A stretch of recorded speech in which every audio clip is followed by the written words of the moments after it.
From Studio 3B in Rockefeller Center, here is Jane Pauley. Good evening. If you saw a brutal crime being committed on a crowded street, what would you do? Rush to help? Wait for someone else to make the first move? Thankfully, most of us will never have to face such a terrifying test. But unfortunately, many who have failed. Here's Dennis Murphy. She hit this guy's car, just a bender.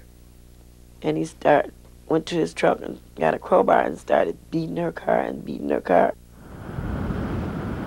It happened to Dortha Word's daughter, Delitha, at 2 in the morning on a weekend last August.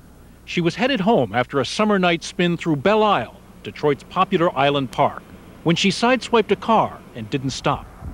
Moments later, she got stuck in traffic coming across the bridge that connects Belle Isle with Detroit. The man whose car she hit caught up with her. He started beating her and telling her, look what she did to his car. The young man, a 6'4", 270-pound former high school football player, was in a rage. According to police accounts, he pulled Delitha from her car, stripped her nearly naked, and began beating her savagely on this bridge.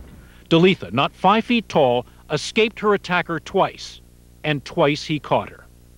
She broke away once more and climbed over the side of the bridge, clinging to the railing for her life. But when her attacker came at her again, this time swinging a car jack, Delitha let go, falling 30 feet into the Detroit River. She couldn't swim, no. 2 men drove up after Delitha jumped and dove into the water to try to save her. We got a female on the water that hasn't come up yet. She disappeared under the swift current. Her body was found the next morning. And what grieves and angers Dortha Word, even as much as her daughter's death, is that dozens of people stood by and watched as the attack went on for 25 minutes, and no one tried to help, or even to call police, until Delitha was in the river. Some of the bystanders had cell phones, and there was a police station just at the end of the bridge. The reason we know, Miss Word, what happened on that bridge, because there were people there watching, weren't there? Yes. People saw every bit of it. Yes. Cars were stopped, people got out of their cars? Yes. I can't believe it. It's something I have to live with for the rest of my life. Harvey Mayberry was one of the dozens of bystanders that terrible night on the Belle Isle Bridge. What was going on? He body slammed her to the concrete, he choked her, he hit her. You name it, he just practically did it. Mayberry and the others watched as the attacker held Delitha out to the crowd and asked if any of them wanted a piece of her. Did you feel like you were watching a movie, maybe? A horror.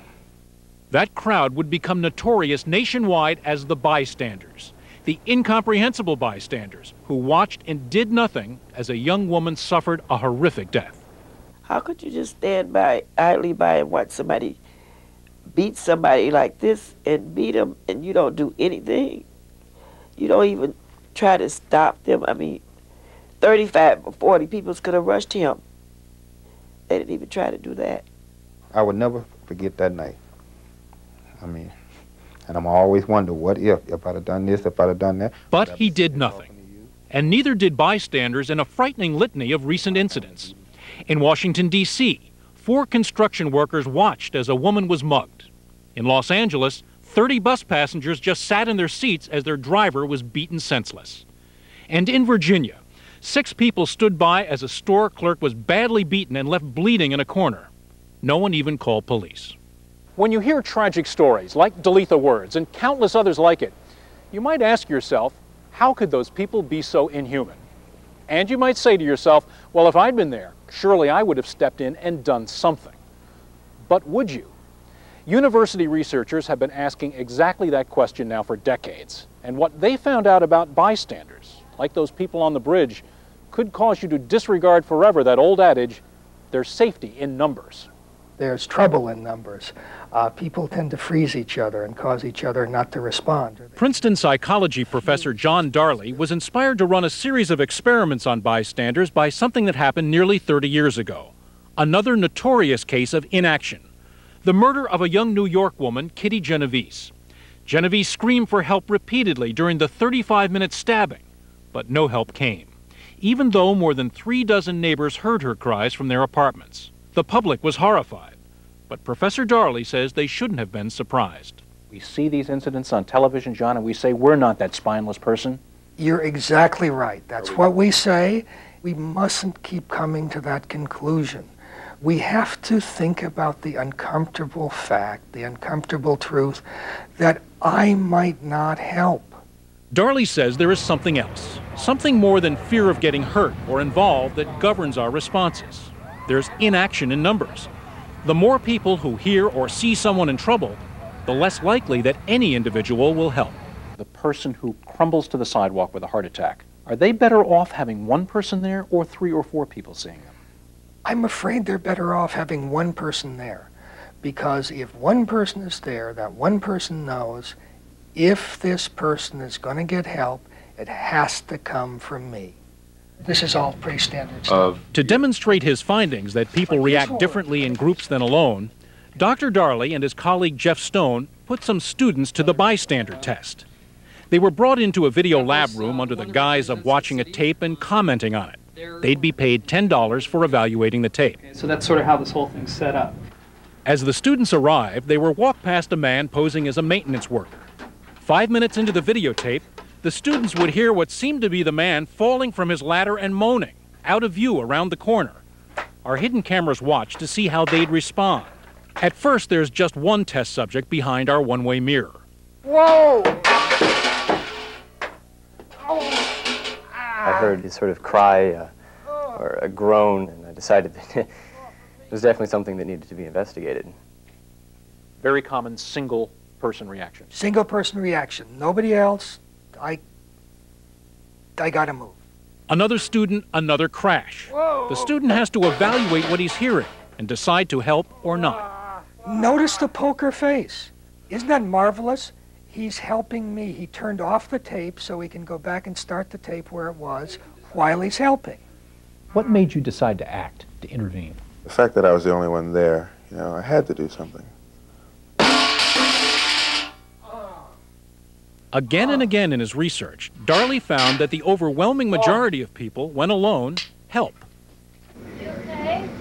He didn't answer when I asked him if he was okay, so I ran out. And at that point, I was really scared. I thought about what I'd do, and I thought I'd scream 911. But adding passive bystanders to the mix drastically altered the results. Watch what happens when Dr. Darley plants 2 people in the room, people who've been instructed not to react when they hear the crash. I thought, man, no matter how many people are in here, somebody's got to get up and go and check. The 2 men instructed not to react are on the left and right of the picture. So what happens to the man in the middle? As instructed, the Confederates look up, then go back to watching the videotape. The subject glances around, then goes back to his work, as the moans continue for 14 seconds. Emmanuel, did your brain tell you, here's a guy in trouble? Yes. You didn't get up? No, I didn't get up. Why didn't you intervene, do you think? Because of the 2 people on my sides. They did not react at all, so I figured they must know something that I don't know. The group dynamic kicked in. Even though there was no danger if a person answered the call for help, time after time the subject sat frozen when flanked by others who did not react. To go against the group is to say, all of you are wrong and I am right. And that's a hard thing for people to do. Watch his reaction. He seems to look to the others to help him evaluate what's going on. He doesn't budge. Now I know that I would be one of those people who you watch disgustedly on the news and say, why didn't they do anything? Thinking about it afterward kind of makes you feel like a sheep. You just feel like you're controlled by what other people do and you don't really have too much control over what you think or what you do. And that, according to Darley, is exactly what happens in most cases. People take their cues from those around them to decide how to act. If they're surrounded by poker faces, they are more likely not to respond. What makes some of us heroes and some of us sheep? More than we would like to think, coincidence, I'm afraid. If many other people are not acting, if my confusion, my puzzlement overwhelm me, then I'm less likely to act. Within me, there's the hero. Within me, there's the non-responding bystander. Let go, let go, let go. Also at play is a natural response psychologists call diffusion of responsibility. We tell ourselves that someone else will probably help, will probably handle it better than we would. And not the least of it is the fear of making a fool of ourselves. We're stepping on stage not knowing our lines. We may embarrass ourselves, and we are intruding in a situation in which we may embarrass the people we intrude in. Are you okay? Dr. Darley says people alone help 80% of the time, but people in groups only 20% of the time, which means only about 1 in 5 of us would react as David Brown did, as he breaks the force field of the strangers around him. Whoa! The crash, 2 Confederates notice. You can't help but notice.